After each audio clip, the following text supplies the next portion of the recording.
এখন আলোচনা করব যে শহরটিকে নিয়ে, সেটি উত্তর 24 পরগনার জেলার সদর বারাসাত। এই বারাসাত লোকসভা কেন্দ্র বামেরা যখন ক্ষমতায় ছিল তখনও তৃণমূল জিতেছে। তারপর 2009 সাল থেকে টানা এখানে জিতে আসছেন ডাক্তার কাকুলি ঘোষ দস্তিদার। এবার কি তিনি বাউন্ডারি মারতে পারবেন? দাঁড়িয়ে আছে সেই প্রশ্নেই এই কেন্দ্রের ভাগ্য। সৃজন, বলো বারাসাত নিয়ে তোমার কি ভাবনা? দেখো, বারাসাত কেন্দ্র এমন একটা কেন্দ্র যা মনে হচ্ছে তাতে তৃণমূল কংগ্রেস কিন্তু অ্যাডভান্টেজই রয়েছে। তোমার কি তাই মনে হয়? সেটা আমি অঙ্ক করে বলবো, আমি আগেই বলে দিলে লোকে আর শুনবে কেন? তাহলে আমরা এগুলো যদি বলে দিই কে এগিয়ে আছে, আপনারা পরে দেখবেন ভিডিওটা। এইভাবে হবে না বস। তাহলে আমরা 2019 এর ম্যাপ, হ্যাঁ, সবুজ, কচি পাতাও নেই, এত মানে ডার্ক গ্রিন, গাঢ়। তৃণমূল এখানে জিতেছিল 1,10,169 ভোটে।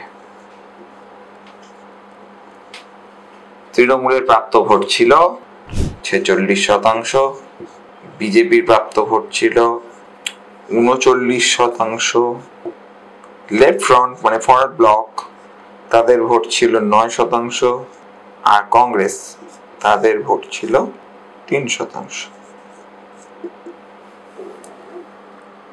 এবার 2021 চিত্রটা যদি আমরা দেখি, 2021 সালে এই কেন্দ্রে তৃণমূল এগিয়ে রয়েছে 2,25,370 ভোটে। Huge jump. তৃণমূলের ভোট বৃদ্ধি পেয়ে হলো 48%, বিজেপির ভোট কমে হলো 35%, আর সংযুক্ত মোর্চার ভোট হলো 14%। এখানে আইএসএফ ভালো রেজাল্ট করেছিল। দেগঙ্গা এবং মধ্যমগ্রামে আইএসএফ অত্যন্ত বেটার রেজাল্ট করে সংযুক্ত মোর্চা। আর লোকসভা এখানে একটা ট্রেন্ড দেখা যায় যে এই বারাসাত লোকসভার মধ্যে বিধাননগর বিধানসভায় বিজেপি লিড করে, আবার সেখানে বিধানসভায় গিয়ে রংটা পাল্টে যায়। অর্থাৎ এখানে এক শ্রেণীর ভোটার আছেন যারা লোকসভায় বিজেপিকে ভোট দেন আর বিধানসভায় তৃণমূলকে ভোট দেন। কেমন?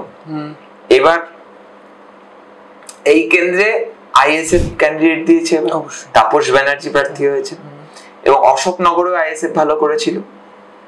এখানে আইএসএফ যদি তৃণমূল কংগ্রেসের ভোট কাটেন, কারণ এই 1,10,000-এর মধ্যে আগের বার শুধুমাত্র দেগঙ্গাই কাকুলি ঘোষ দস্তিদারকে লিড দিয়েছিল 70,000।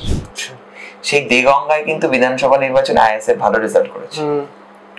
তো সেখানে আইএসএফ যদি ভোট কাটে তাহলে কিন্তু এই আসনে কাকুলি ঘোষ দস্তিদারের জয় অনিশ্চিত হয়ে পড়তে পারে।